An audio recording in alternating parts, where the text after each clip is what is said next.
Assalomu alaykum qadrli ekonomik pechka ishqibozlari. Bugun 1-oktyabr Ustozlar kuni. Ekonomik pechkalarimizni Buxoroga bitta qadrdonimizga yuklab beryapmiz 100 ta. Muhammadjon, qochib turingizgina.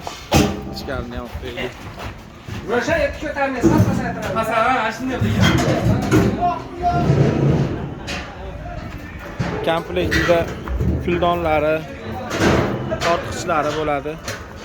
Full variantini tapchanlari chiqadigan variantda bo'ladi. Kimga shunaqa ekonomik pechkalar qiziq bo'lsa, pastdagi nomerlarga aloqaga chiqaverasizlar va batafsil ma'lumotlarni telefonda tushuntirib beramiz. 12 ta ularga dastavkalarimiz bor. Dastavkalarimiz kelishilgan holatda yetkazib beriladi. Birinchi qo'l ishlab chiqarilish joyidan. Original logotiplarda. Sifat va ishonch bizda birinchi o'rinda. Pechkalarimizga har doimgidek garantiyalari bor. Tutamasligiga, ekonomligiga, hidi chiqmasligiga garantiya beramiz.